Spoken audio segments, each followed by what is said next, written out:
Hi. Hello. Hello. Hello. Hello. Hello, and welcome to Architecting. I'm kind of a wannabe architect who had the great good fortune to discover early on that I really stink at architectural design. I picked this up along the way somewhere that there's three clients on every project. There's the client who pays you, there's a client inside you, and then there's the client you'll never meet. And I think it's the one you'll never meet that comes closest to this idea of a voice of a project. Hey, hello, and welcome to Architecting. So this is a podcast about the lives of architects, about the people and the stories behind the buildings and the images that we see.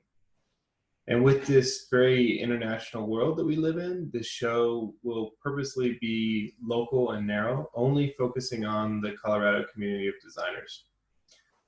I'm the host, Adam Wagner. I'm a Denver-based architect. I'm married to an architect. I have 2 architecture degrees, and I've worked for a dozen different architecture firms in 3 different countries. But for the last 5 years, I've been rooted in Denver, where I'm at Open Studio Architecture, and I teach at the University of Colorado, Denver. I like connecting with other architects and learning from their experiences. So now I'm broadcasting these stories with the goal of creating a stronger local community. And that brings us to today, with our interview today, with a person I feel very honored to call a friend and a mentor, Joseph Montalbano. So Joseph is another person I reached out to early when I moved to Denver. He didn't have a job for me at the time, but was gracious enough to connect me with a number of different architects, one of which was Blake Moyer, who years later is now my boss. And he's also been just gracious to continue meeting with me over these years for lunches and coffees and sitting on multiple juries for different studios that I've taught.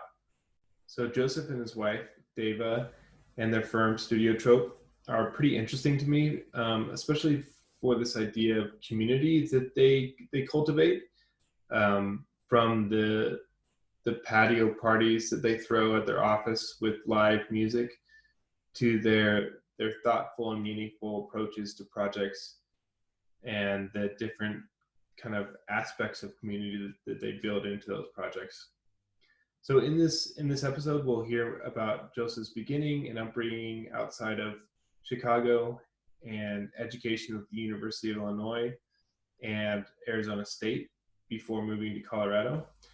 But I really think that the aspects of this interview that I enjoyed the most was just Joseph's real thoughtfulness in terms of his experiences and his influences that formed his theories and his understandings of what architecture is and how he tries to implement that into his projects and his work.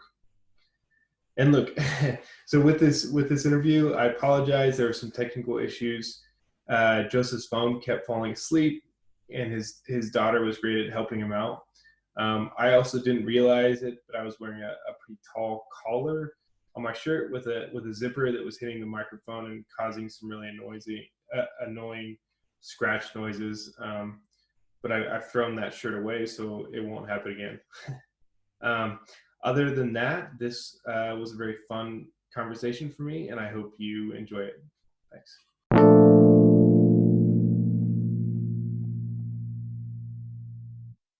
Adam. Hey, Joe, how's it going?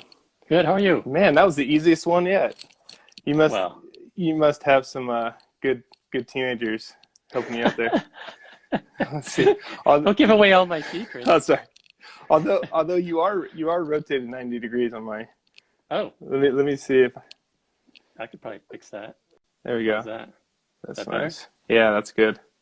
Yeah, they set me up with a tripod and everything. Dang. It's when it pays to have kids, right? That's right. Once they get old enough. Go mow the lawn. Yeah. Nice. You know, I was looking at your space before. So, are you at your house here? Mm-hmm. Tell me about what are we seeing back there? I see at least. You're probably seeing. Oh, nice. That's the dining room. Let's see, family room. Yeah, this is a 1949 mid-mod designed by two guys. Actually, they went on to do Arapahoe Acres. It's Edward Hawkins and Eugene Sternberg. This is North Park Hill. There's about 30 of these kind of pocketed in here and little hidden. Well, it was a secret till now. Yeah, we're revealing it. Yeah. Is it kind of like a courtyard type design, or is it? Well, we added on to the house. We added Okay. the piece I'm sitting in now has created a bit of a courtyard feel. Yeah. But no, it's really got quite a story. I went and did a little research about this Eugene Sternberg and found that he immigrated from Poland and taught on the East Coast. But the school that he was at, which I want to say was Yale, wouldn't allow him to teach and practice at the same time. So he came out here, and at that time, DU had a College of Architecture. Oh, really? So he taught there, and then When was that? When did he come out here? well, this house was done in '49, so I want to say it was like in the 40s and 50s. Okay. Huh.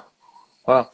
And so he did a series of these then? Yeah, so I think these were the experiments, and then the gems are out at Arapahoe Acres. Oh, okay. But yeah, a lot of experiment. Like we discovered underslab forced air radiant heating, Really? if that makes sense.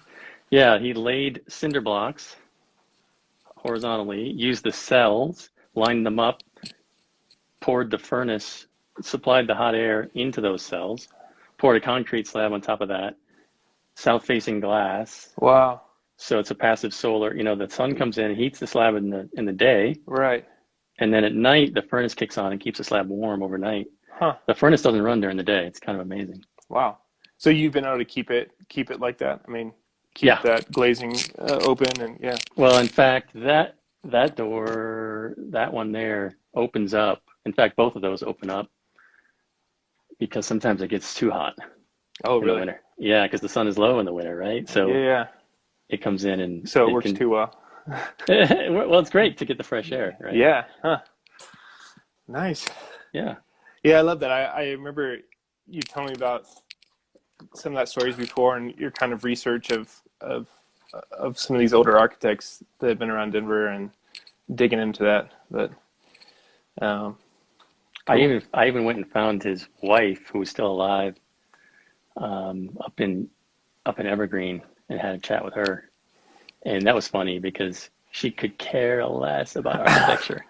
I went up there to talk about Eugene, and she didn't want to talk about Eugene at all, right? She wanted to talk about her life, which makes sense. That's funny. I thought she was gonna have like critique your adaptations to her husband's house or something. No.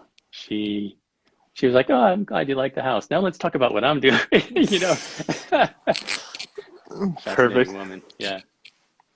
And I think she kind of ran his practice for him too. He never really fully learned the English language well enough to run a business here, and so she was the business side of his practice. Really? I think happened. Yeah. That's interesting. I sent you a midnight email last night asking if your wife wanted to join this conversation as well. And yeah. I think we'll have her on a different episode. But I was thinking back to the people I've had on here, and it's like of the 7, I think at least 4. It seems like their wives are running the firm from a business point of view, and I hadn't really made that connection. But yeah. Well, cool. Well, thanks for coming on. It's good to see you. Yeah, great to be here. So yeah, let's start off with this awkward question that I'm trying to get into a flow of things. So, what would your 2-line bio say? Who are you? Yeah. So, thank you for sharing that question with me in advance because it gave me time to think about it. And what I've come up with is that I am a person of contradiction. I'll say one thing and think one thing, and then I'll say and think the exact opposite. I will I will sort of enjoy pitching a bizarre idea, just to get the reaction. But I'm not one to, I have conviction about my ideas, but I'm not one to force it, Hmm. So I'm easygoing and I'm super serious. Yeah, that's really It's, interesting. So how do you think, how does that help you? Do you think that helps you be a good architect? You think it hurts you? no, I don't know if it makes me a better architect, but I don't think it hurts me. Yeah. I think that it allows me, I think, to wear multiple hats and to, to probably be a little bit more experimental because I am easygoing. But I had a really hard time sort of identifying a short bio, and it just, the more I thought about it, it's like, well, let's see. I'm results oriented, like I want to get things done, but I want to spend as much time thinking about the process, right? Because I'm a firm believer that it's the process that matters, not the product. And so yeah, it's a little bit of everything. Like I'm a very deliberate person, but I'm also improvisational. I like surprises. I don't like being surprised. Huh. Right? Yeah, that doesn't sound fair. Yeah, I really like that answer because I feel like I feel that way a lot as well, where I can kind of take on different points of view, and you can kind of switch between them and try things out, and when it comes to those contradictions, yeah. Well, okay, so a man of contradiction. So how did you get there? Where'd you grow up, and when did that start? Yeah, so I grew up in Rockford, Illinois. So this is just on the border with Wisconsin, west of Chicago. I would describe it as a very conventional upbringing, a very conventional place. I had a very large Italian family, Montalbanos, right? And that, oh, here comes my tech help to save the day. Why did it become dark in here all of a sudden? I have no idea.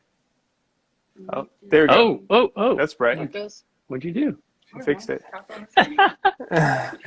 Thank you. Yeah, so my Italian family really kind of grounded me, right? Like, the family unit was a very important thing, and that I still, that's really shaped my life. Was it a large family?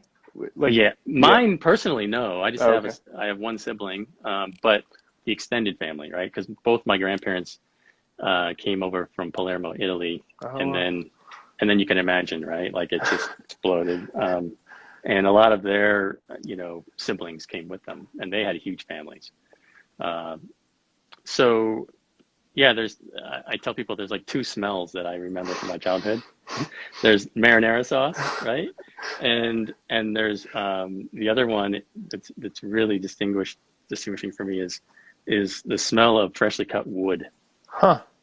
Yeah. So my grandfather, on my mother's side, he was a mill worker. He basically built windows. And when we would go into his shop, that smell, that smell I'm talking about? Yeah, it's like the sweet smell of freshly cut, clean wood.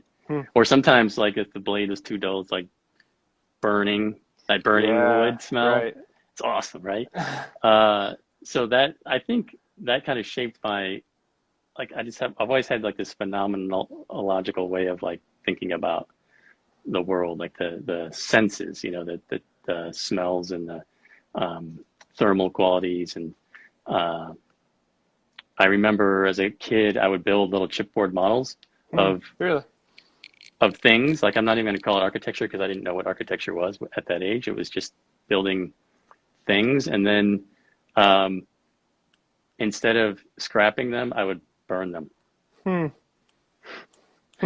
I think there was something about the smell. It's another smell, yeah. Yeah, like the watching that thing sort of disintegrate. It got me in trouble a couple times. You were super profound at a young age. Well, The idea. bored maybe. No, Right. Yeah. yeah. I So what did your parents do? Were they also kind of in a construction type trade, or? No, my mother was a beautician. She actually had a salon in our basement of our house. Some more smells, right? Yeah, perm. Yeah, more burning. The 1980s perm. Yeah, hair burning. My father was a pharmacist, but he was also a tinkerer. Like he was always building something. Still is. In fact, if he doesn't have a project every day when he wakes up, he is bored. Of having people in the family who had done that, it was more, it's like I enjoyed science. I really enjoyed the, scientific theory and discovery, but not enough to become a scientist. Right. I didn't have that intellect. Yeah. And I was always very taken by poetry, and yet I don't think I could ever figure out a way to earn a living as a poet, right? So there you go. It's like those two things, like, that's a bit of that contradiction again of how do you blend science with poetry, and I feel like that's really what has shaped my thinking when it comes to architecture. Yeah. So then, so that was pretty clear to you in like high school and then going into college, like, and where you It went? was clear to me. I would say when I was about 16 or 17, I was lucky enough to get so my one of my good friends at the time's father was an architect and had his own practice. So I was one of those lucky people who got to go hang out at an architecture firm at a young age. And, at first it was like taking out the trash or whatever, but this firm, it was small, being from the area of the world where we were, it was very much like Frank Lloyd Wright, prairie, agrarian architecture, fascinated me. And so that was, I think, my first taste. So he put me to work. Then I learned how to draft. Then he actually, I think, helped me in a way get into the University of Illinois, which is where I went for my undergraduate program. And when I got there, this is in Champaign, the middle of the state. I've got two distinct memories from that place. One is studio. Mm-hmm. I mean, I remember when I walked into the studio, I felt like I was at home, right? Like there's something really special about being in this, and it was a really crappy room, right? It's not like, it's probably the worst class space on campus, but being around the other students, the professors, being allowed to think and draw all day, right? Like that was just a dream. So, right. So there's the memory of studio and what that meant to me. And then Europe. The University of Illinois had a program where you would spend your entire junior year overseas. And so so I got to spend what would have been from like August to May or June, living in Versailles, France, and just traveling all over Europe. So this is, this clearly changed my life. It was, bread is not Wonder Bread. Folgers is not coffee. Coors Light is not beer, right? It ruined you. Yeah. Yeah. So when I came back, it was like, oh, and architecture is not Safeway and Home Depot, right? Right. And that's all that was surrounding me where I grew up. That really changed my whole outlook on life. So you're based in Versailles. Were you having classes like with other classmates like from Illinois, or was it just you and a bunch of people from all over? No, we were, unfortunately, it was just us from Illinois, but we were in a French school, and so those of us who knew, how to speak the language could integrate. Unfortunately, I was not one of those, so I would always have to tag along and eavesdrop. But to be honest, we didn't spend that much time. I spent probably less than half of my time over there in France, because the program was geared towards traveling and sketching. So we would get credit for bringing back sketchbooks full of notes. And I mean, yeah, I get goosebumps just thinking about this, because, I'd take a train to Paris, go sit in a cathedral for a couple of hours, and just watch how the sunlight changed the interior, as it moved across the sky or set, or how you could actually see, like, it was textural. The sun was textural because there was enough dust in the air, right? Right. You could smell things. You could feel like it might be really warm outside, but really cold inside. You got the echo, and you would sketch it, and then you would go back and you'd look at the picture of that same space in a book, in a history book, and that's when you would realize, like, okay, you can't really understand the architectural experience from the book, right? You have to be that experience. Yeah. So that was really, really significant. But that's really the only two things that I took from Illinois, to be honest, because it wasn't until I got to ASU when I really started to, I think, understand that architecture was theoretical as much as it was practical. Right.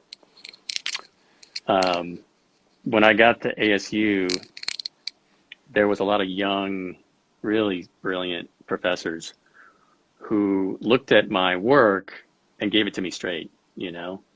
They said, you really know how to draw well, and you really understand symmetry and Beaux-Arts, right? But you don't know how to think about your work. So my 2 years at ASU was about learning how to think about architecture. Who were some of those professors? Jeffrey Inaba, Christine Woolsey, Michael Underhill, who am I forgetting? Underwood, Max Underwood. Yeah, I'm forgetting, I'm sure, many good ones. And I remember when I submitted my thesis project, that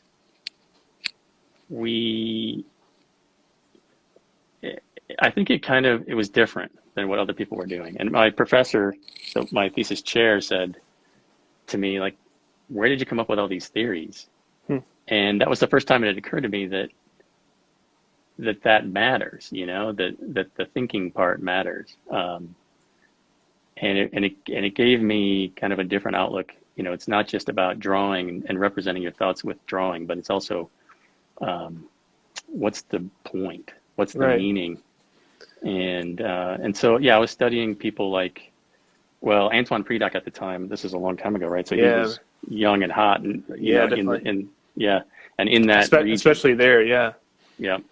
So I was following him around, and people like Kenneth Frampton, critical regionalism, right? Walter Piekler.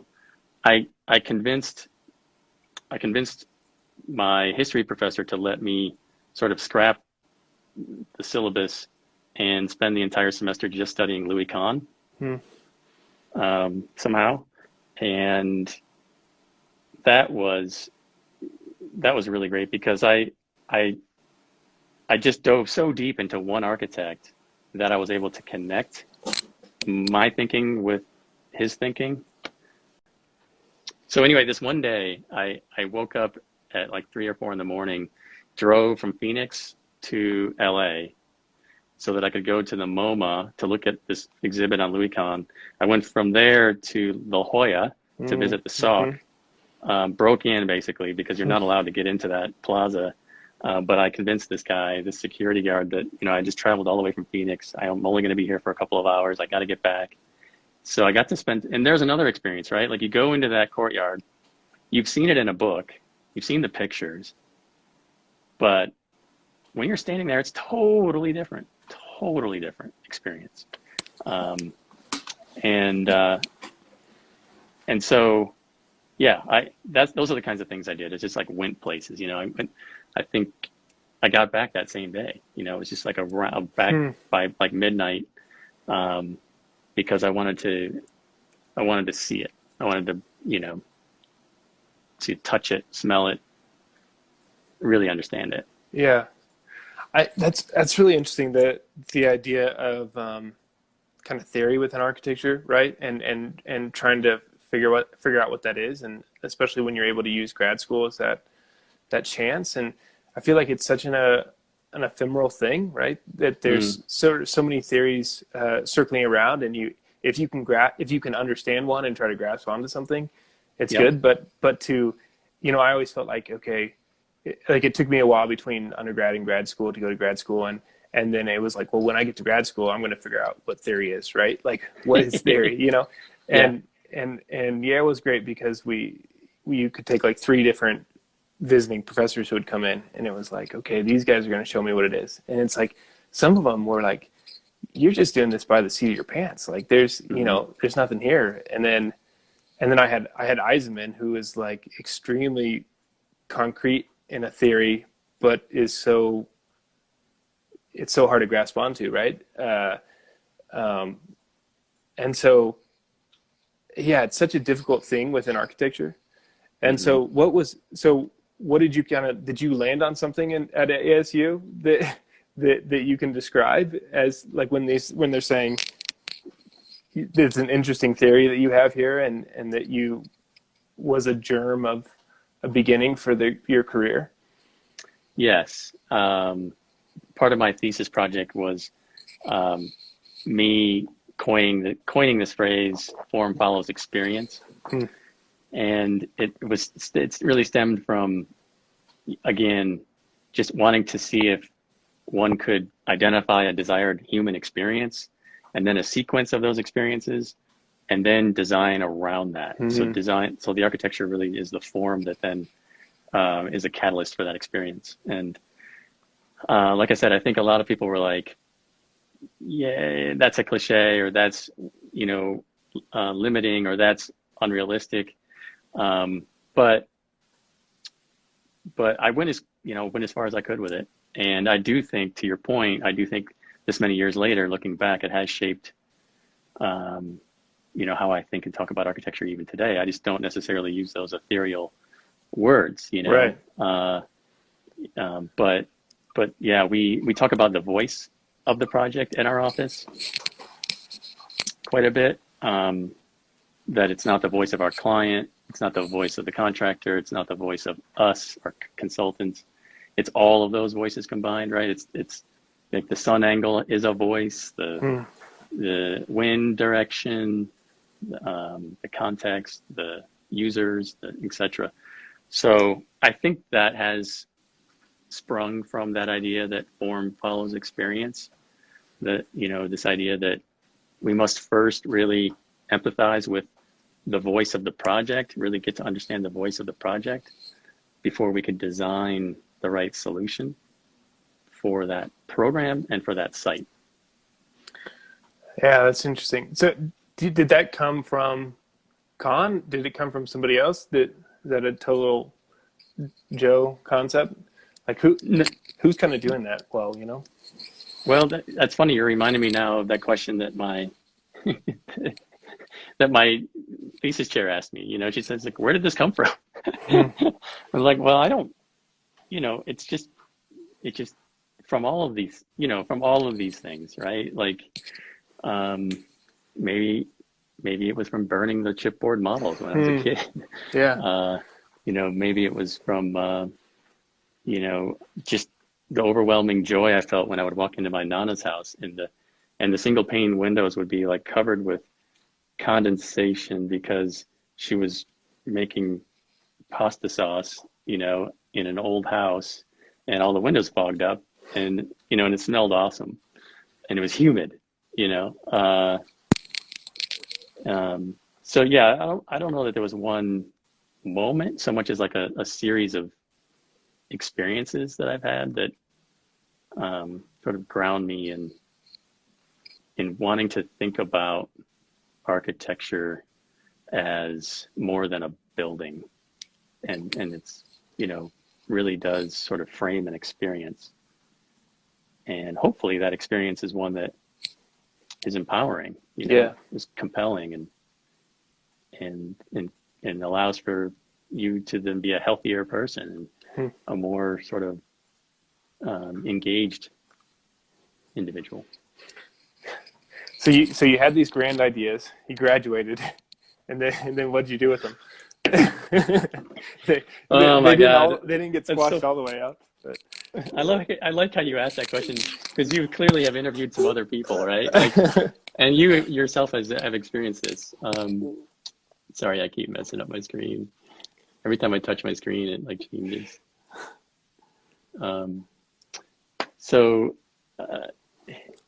Yeah, here's what happened. They give me this master's degree, and I said to myself, okay, I'm anything but a master of architecture, right?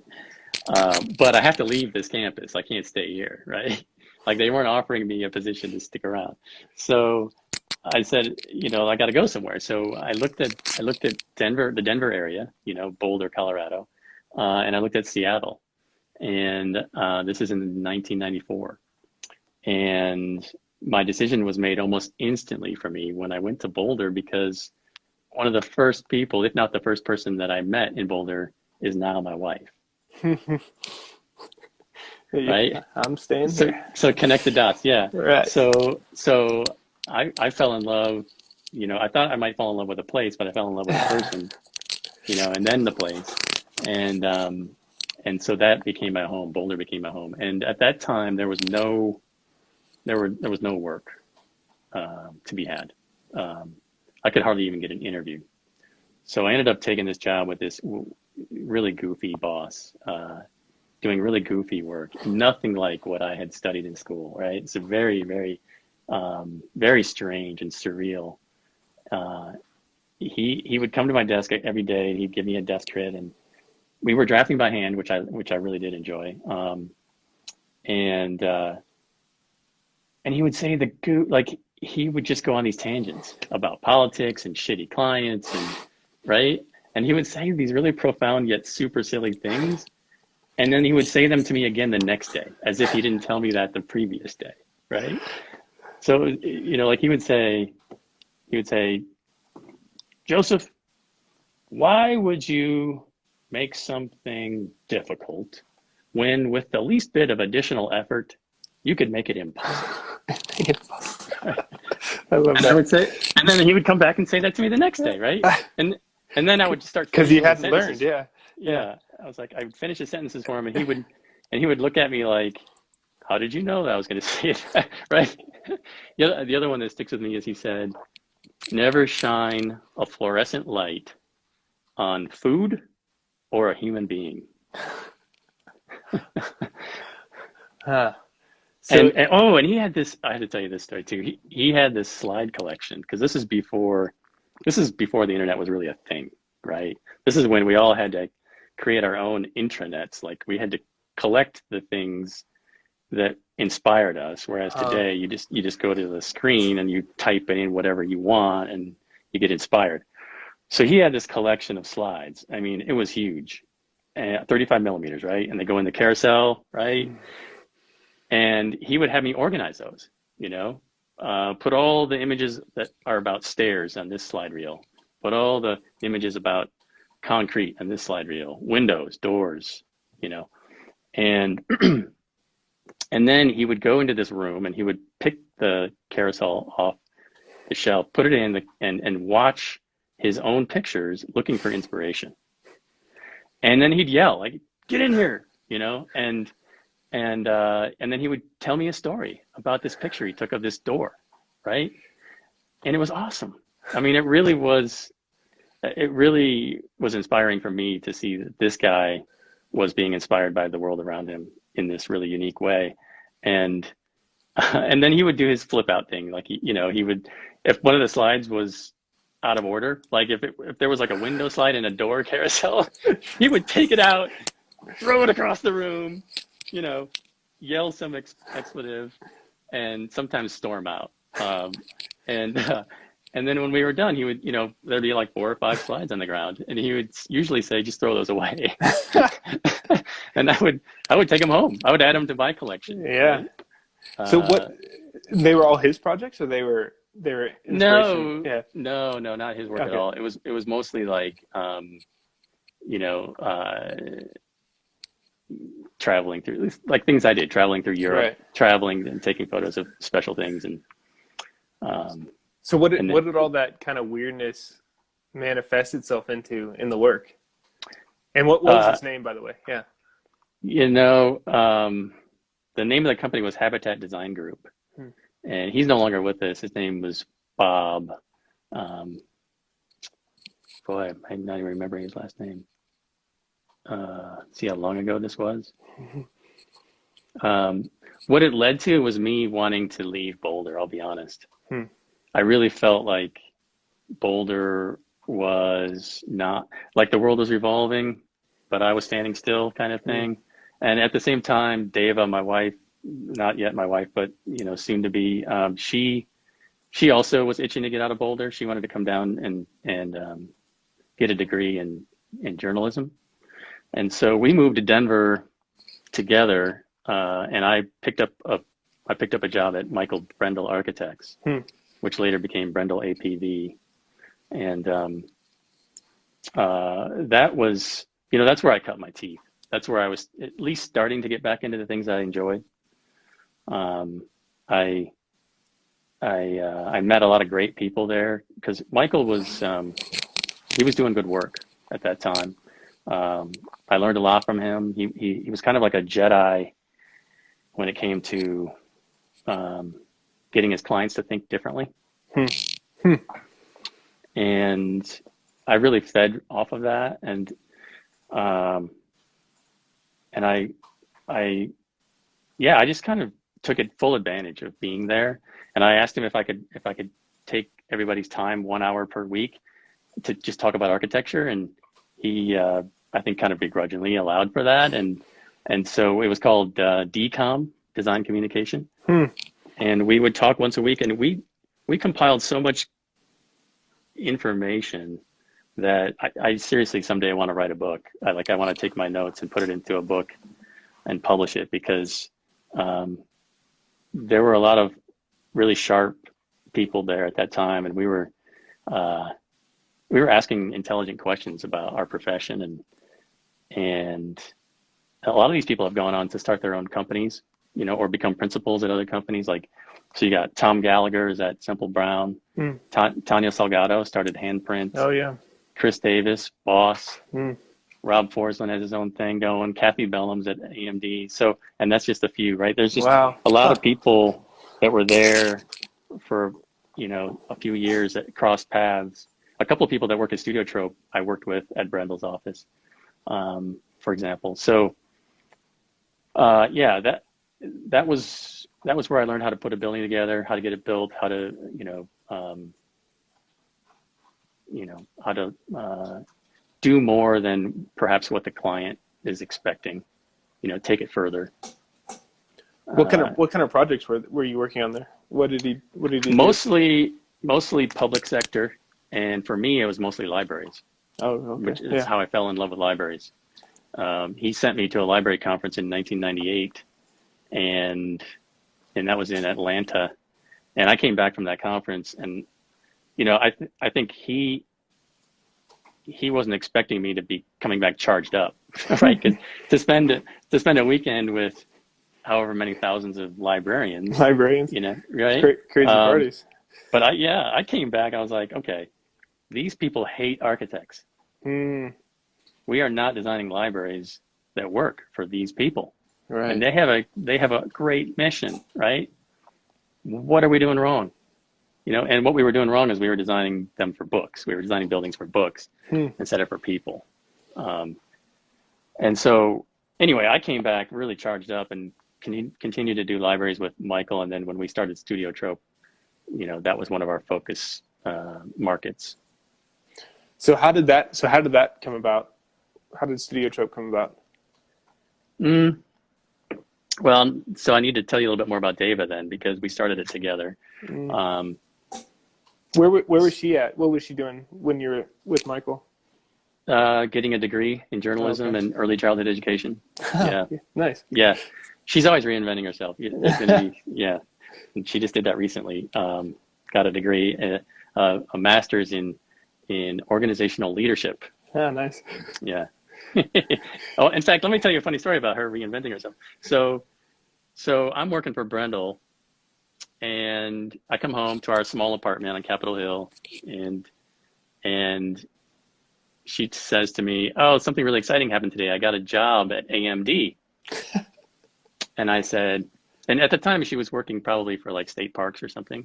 Yeah. Doing some marketing, or maybe she was at the Montessori school, I forget. But I said, "That's hilarious, because there's an architecture firm called AMD." Right? Anderson And Mason Dale. she says, she's like, "Yeah, that's the one." And I'm like, "Wait, what?"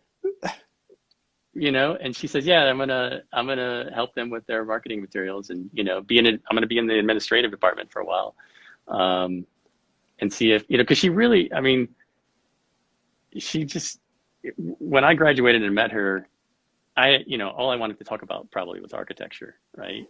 And somehow she was, was there to listen. Like, this is something that interested her as well, and so. So it didn't surprise me that she migrated into an architecture firm. But it was surprising to me that I didn't even know she was interviewing there. Right. So, anyway, so she worked at AMD for, I don't know how long, and not probably terribly long. And then went to AR7. Do you remember AR7? Oh yeah. Yeah. George Hoover. So, probably was there for a couple of years doing marketing for them, and then she went to Gensler, and was doing graphic design and marketing there, and making some great connections with folks. And then we got pregnant. She got pregnant with our first child. So she's home. This is 2003. She's home on maternity leave, and that's when it hit us, right? That's when it was like. Because I think, what was going on in my life at the time was, my 7-year tenure at Brendel's was sort of coming to a head, where I felt like I learned everything I possibly could. I was also teaching at the time. I was trying to get back into more of the theory. So I was doing, Dava was part of this too. We were doing competitions on the side, like the Oslo Opera House, the Grand Egyptian Museum. We sort of like tricked out our basement in our bungalow to become a studio. We had people come over. We had people from overseas actually just like living in our basement, working on these competitions, and never won, of course, or wouldn't be here in Denver probably if we had. But so I'm doing that, and she's doing, and so we had this conversation where like,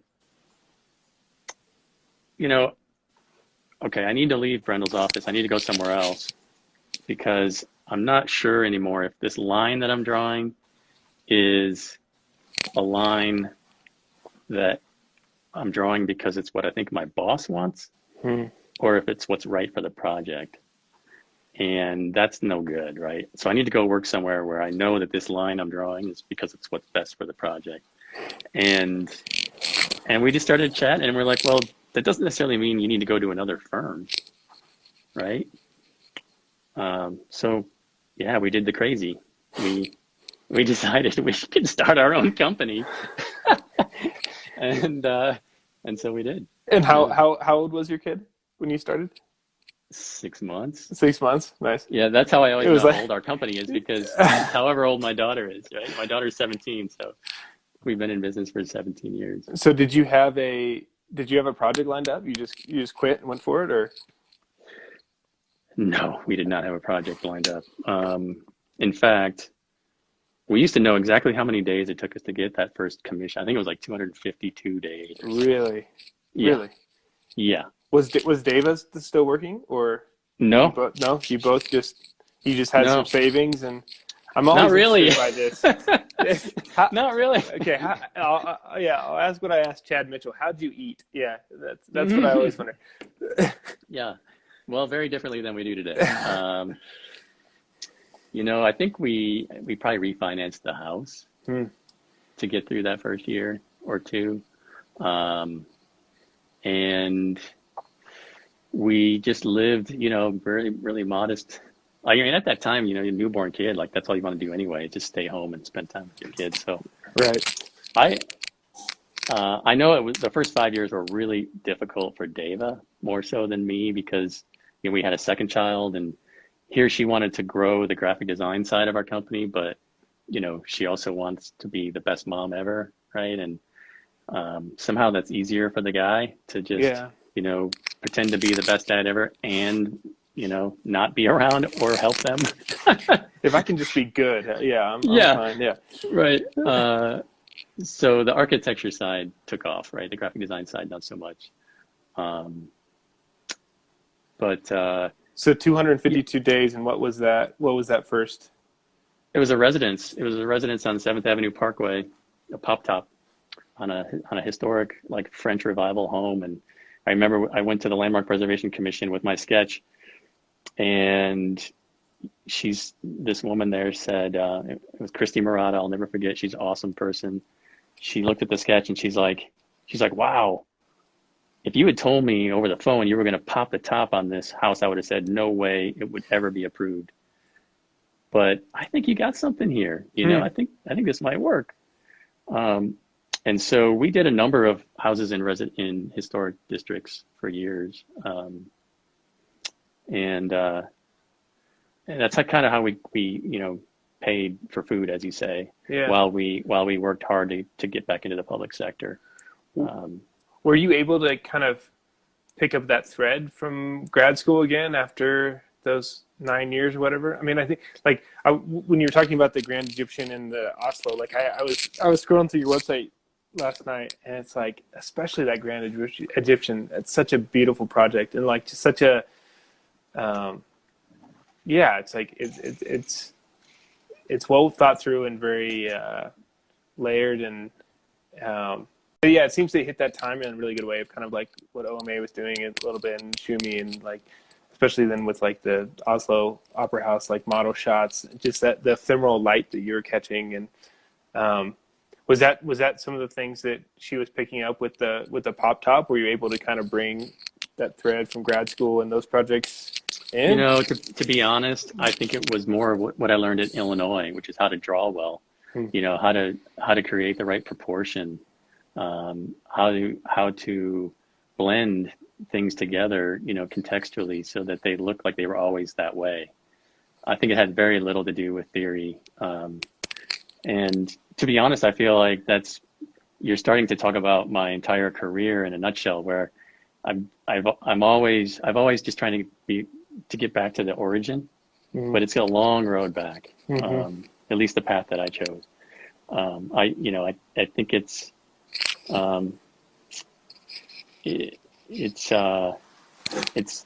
not necessarily where I would choose to spend all of my time as a designer, but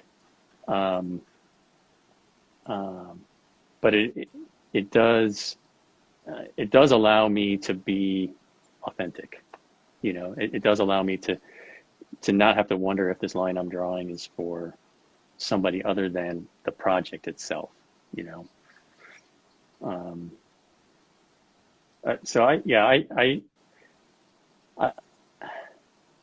It is something I struggle with quite a bit. It's that contradiction.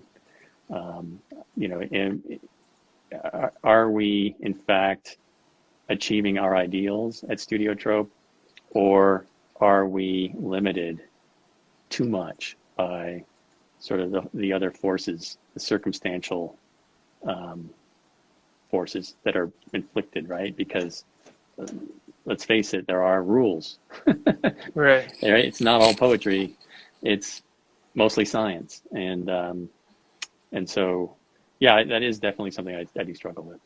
Well, and I think that's always interesting of what is behind the curtain of most firms, like the firms that we look up to, right? Like I've been starting to ask people, what percentage of your projects are on your website? You know, like how many of those projects do you just do to pay the bills, and then are you able to still keep the soul of your ideas enough to be able to do a few of those a year or whatever, you know, or do you just get sucked to one side? You know, I know it's a thing that changes per firm, but it has to be something as a principal you struggle with. Yeah. For sure. I think you do have to have a side hustle, right? Everybody does. Just to keep you sane, like what are the things you're most passionate about? Make sure you work that into your week, even if it's not what pays the bills. Mm-hmm. I think that's no different for whether you run the company or you're, you know, working for a company. I remember when we went to try to get our first public sector contract. It was an on-call with the city and county of Denver. We went in and we're totally qualified, of course, because I have the same resume that I had when I worked for Brendel, right? It's no different. I was qualified when I worked for Brendel, should be qualified now, right? But what we were told was, come back in 5 years, right? Like, we want to make sure you're actually a company. Like, we want to, right now, we don't want to take a chance. And so that's what a lot of it is when you're starting a business in this profession, particularly if you want to do public sector work. The first 5 years are just to prove to people that you're serious about it, you know, and then the doors start to open up. You know, we did go back and we did get the contract. And once we had the contract, we did start getting phone calls to do work. And then one leads to another, and smaller leads to bigger. And you do start to have a little bit more control over the type of work that you take. Yeah. So you had the kind of pop tops, you had the residential, and then how did you start getting back into the libraries then? Was that after the 5 year kind of thing? I think it was within the first 5 years. Yeah, we, you know, knocked on every door. We ended up over at, you know, like schools have libraries too, right? So we kind of like came in through the back door. We would we would go up against big firms in town and pursue work. David would put together a killer proposal. Sometimes we would even get shortlisted. And then eventually you win, you know, and then you show people what you can do, and then you're invited back. But yeah, I think the first 5 to 7 years, no doubt. I mean, if you do interview Dava, you're going to hear that. There was a lot of me convincing her just to stick around, like, come on, like 2 more years. Yeah, just 2 years. Right. She would say to me, you know, this was your idea. I'm like, what? Like, we started Studio Trope together. I don't remember this being my idea, you know? Yeah. It was always my idea when things were going horribly wrong. It's a good selective memory. Yeah. I mean, you know, I think it's interesting, the name of Studio Trope. Like when I first met you and I went to the office, it was right after I went out of grad school pretty much. And trope was such a hot word at the time. It was, really? It was the way that you could sound smart and put somebody down and be like, man, they're all they're doing is just a bunch of tropes. That's just, that's such a trope. Boy. And this is a trope. You know, but I look at your website and I think it's so unique. Like I feel like architecture websites kind of fall along like 2 kind of veins usually, or 3. And I think yours is interesting where it doesn't really fall in those lanes, and it's this kind of mix, kind of this contradiction like you're talking about, where it's very structured, but then it has this sort of like nice messiness in a way to it. This kind of where you discover things. Like it was like accidentally clicking on things, and like the voice thing popped up instead of all the project images, or and then I think like when you do get into your projects, I have a hard time respecting architecture firms that don't have any drawings on their website, where it's all just built pictures. And you guys probably have the most kind of process work and process pictures of any Denver website I've seen. And especially where just it's so many different kind of styles and methods of drawing and process and models and things like that, but it all has this really great energy, I think, that's coming from it. And I think that's what I kind of get from that website, where it is a structured kind of thing, but then it has this like unexpected energy that comes out in a nice way. And so how did you have, like, it's interesting having a partner from the beginning as a graphic designer. Like, did you have that vision of kind of where you would take it and what the firm was about from the beginning? How much has that changed? Well, remember, we had 252 days to think about it. That's true. Right? So while we were waiting for the phone to ring, Deva and I spent a great deal of time designing our firm.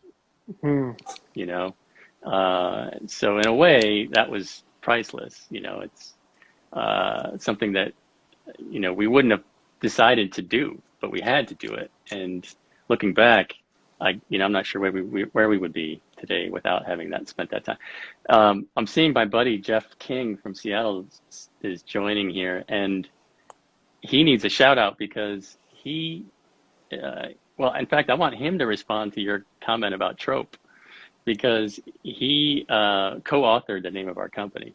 Oh, really?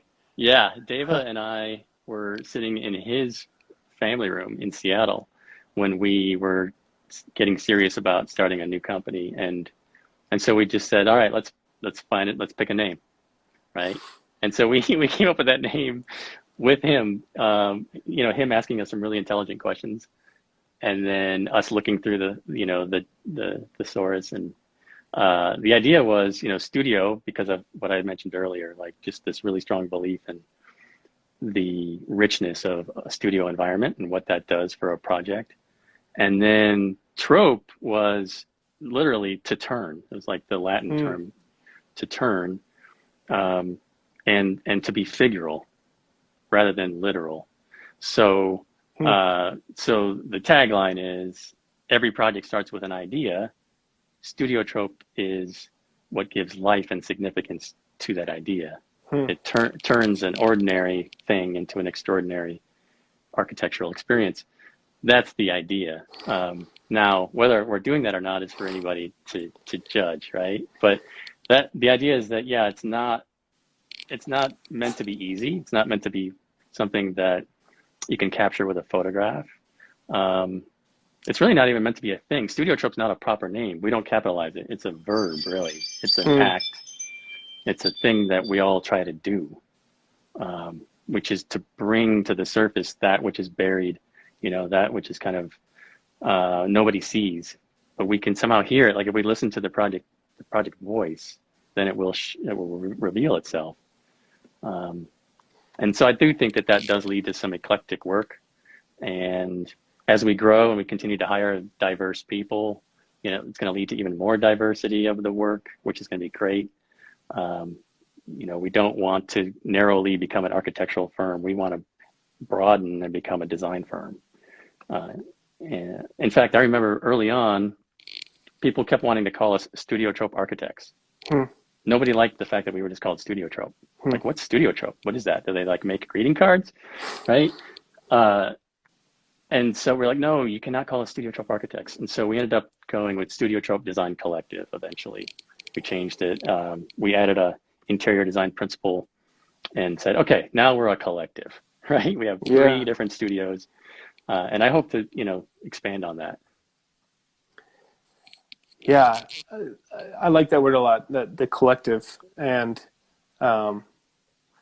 being in your space, it also feels like that. Like your space has that same kind of energy, just a long, narrow space with with open desks, stuff everywhere, like inspiration everywhere. Messy, messy, and opens out to the outdoors, on the side. And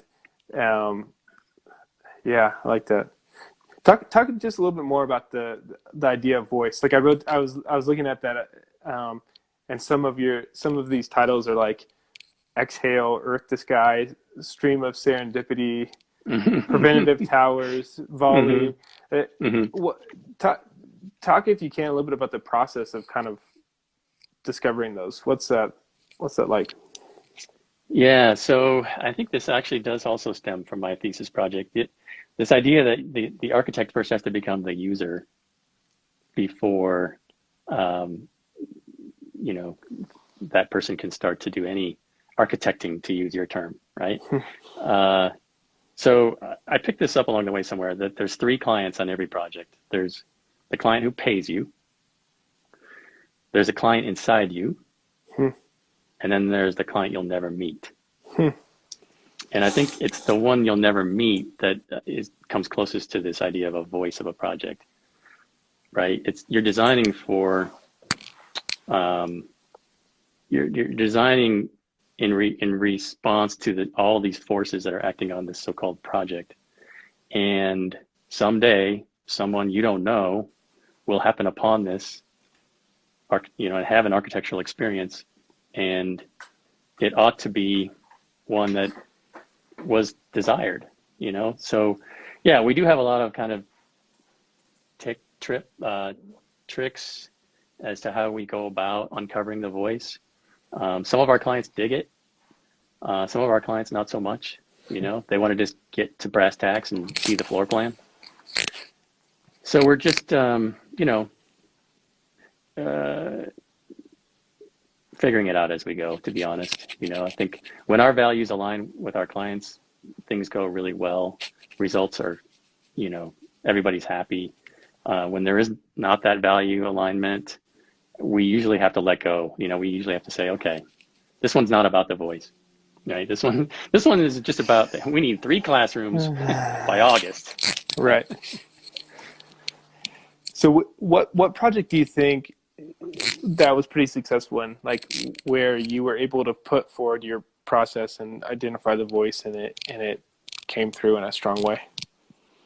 It's a lot of them, I think the Corky Gonzalez Library really does have a voice of its own. Mm-hmm. And it's unique enough that, and I shouldn't say unique, I should say it's broad enough that everybody can sort of walk away with their own interpretation that works for them. We just did a project up at NIST that I think does well to respond to the scientific theories and objectives of that laboratory, and the architecture sort of showcases that on the outside in a way that, again, if you showed up there and had lunch underneath this canopy, you don't necessarily need to know the full story behind why the canopy is so funky, and right, and why the light is doing what it's doing on your plate.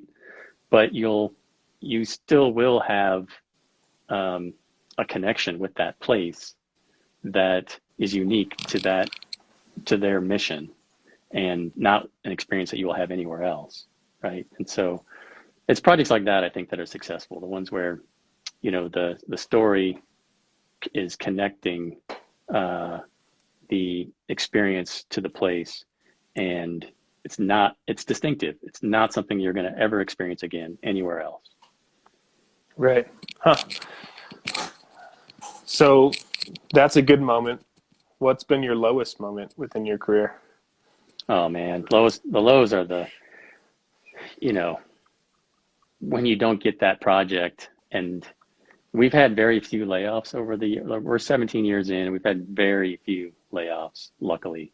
But yeah, my lowest moment was early on at Studio Trope when we had to lay off some folks because we didn't get work. That's just heart-wrenching. And in fact, I remember very specifically when we got a phone call for a library that we did not win. The client themselves were emotionally shook by this, because I must have made it pretty obvious we needed the work, right? It's usually a good strategy, right? Yeah, like she was teared up, and she, and I said, look, it's not your fault, this is life. And you just have to move on. And I think we learn from those mistakes, right? Studiotrope is a much more stable company today. Like that was SDC 1.0, right? Where we didn't have the bank to keep people around if we didn't get the work. Now we're SDC 3.2. We're about to be 4.0. Something good's about to launch. And we're a much different company now. But that's definitely, my low point for sure. Does that just come from being able to build up that bank of projects and the bank of capital that allows you to stay more stable and that reputation? Or you get smarter. You don't spend every dollar you make. Like, we do need new desks, but you know what? I also need you, right? So like, let's just build our own desks, and then we can hang on to all these great people, and put some money away. The rainy day fund, right? Right. Because that really has to be key, right? Especially with the kind of way you work is holding on to that those people and that group and cultivating it, and for sure. Yeah. Especially within your 3 different studios or whatever. Yeah, I mean. Yeah. So have you been on the mountaintop? Have you had that mountaintop best career moment that? No, probably not.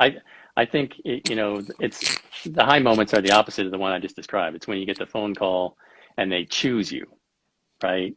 When a client chooses you, I mean, the reason I think it feels extra good for us at Studiotrope is because we show our true colors when we submit our proposals. They're a little quirky. We don't pull any punches. We're not trying to tell them what they want to hear, right? Like, this is who we are.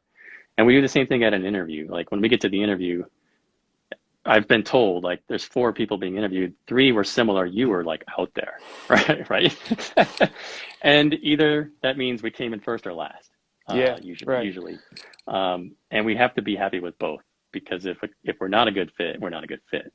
But when we are a good fit, I mean, it feels really good, right? Like when your values align with the value of the client right out of the gate, because they selected you based on who you are, that's a pretty damn good feeling. Yeah. And it took many, many years for that to start happening more consistently.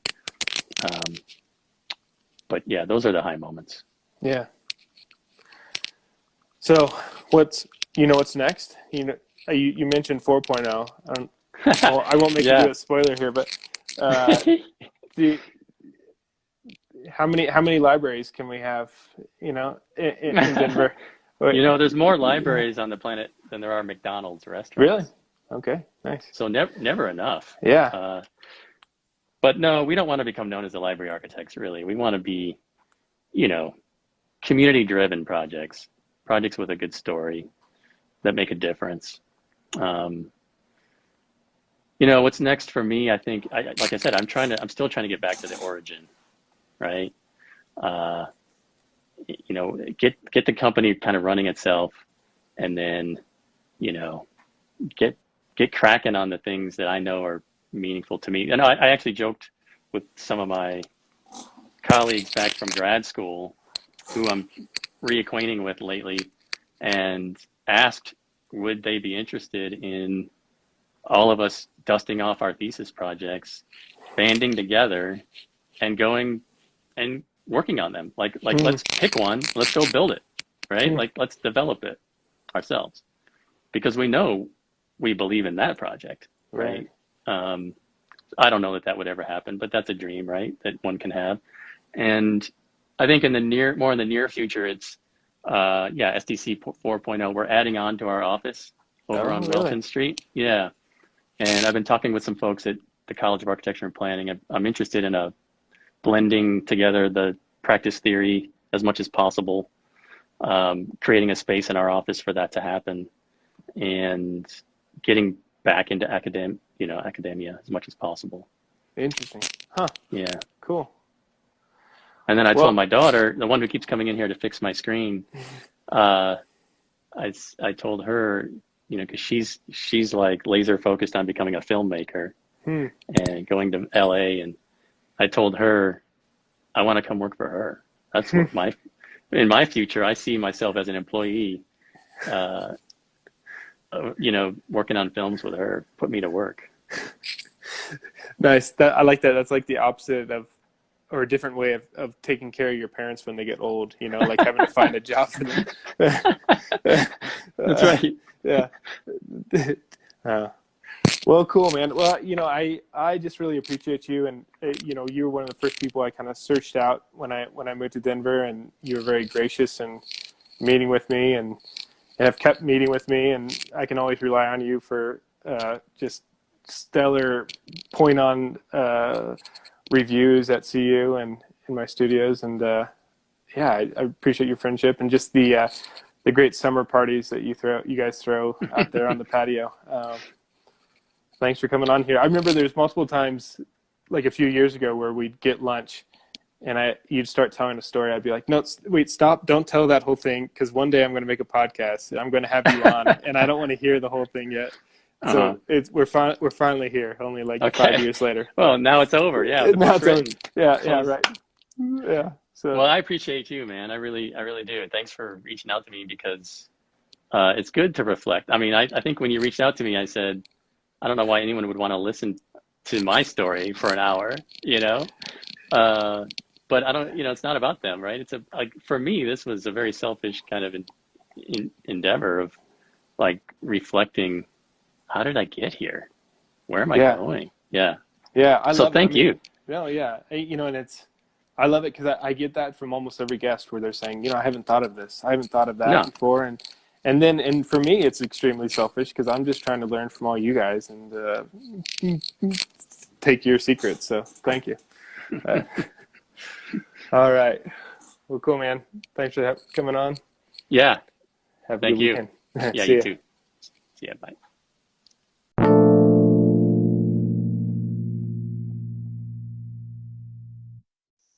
Thanks for listening to this week's show. You can visit architect-ing.com to see images from this week's guest.